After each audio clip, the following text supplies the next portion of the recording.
Okay, whew, I made it. I'm going to talk to you now about the next 3 resources together because you're going to kind of use them in concert with one another.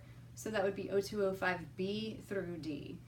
And 0205B is a sample email. It's kind of an informal email that you would use to send out to your kind of personal contacts. You could even send them out at the school level. And please feel free to change any of these and edit and adapt them as you will. Whatever works best for you. But so this just kind of gives an overview and says, you know, if you're interested in serving, contact me, and just a real basic, straightforward email template for you to use. And then the next one, 0205C, is actually a little bit more formal. It's a memo giving basically the same kind of information but in a little bit more formal format, and this is something that you would probably use to submit to your admin and your CTE coordinators, that sort of thing, and they in turn can use this just to send out directly to potential mentors.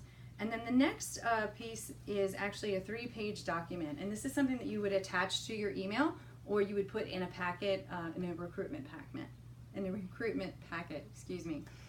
So the first page gives an overview of the micro enterprise credential and what we're trying to accomplish, and explaining that it's one of the 47 pathways and just the basics of that. And then the second page gives a little bit more in-depth information specifically about the micro enterprise credential. So it talks about the 5 basic components needed for mastery.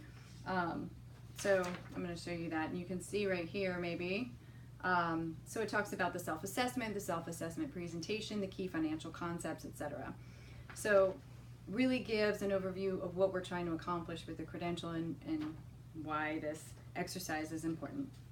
And then the last page in that packet of the 0205D resource is actually really important, I think, to include, because it is going to give the would-be mentor, hopefully, a sense of calm and ease about everything. So it's an actual copy of the self-assessment checklist that they're going to be using when they're listening to the self-assessment presentations. And I think it's important that you show them this, because I think a lot of times people would be a little bit leery of doing this, thinking, oh my gosh, how am I qualified to do an in-depth assessment, whatever, and they just don't realize that it's really just a checklist, okay?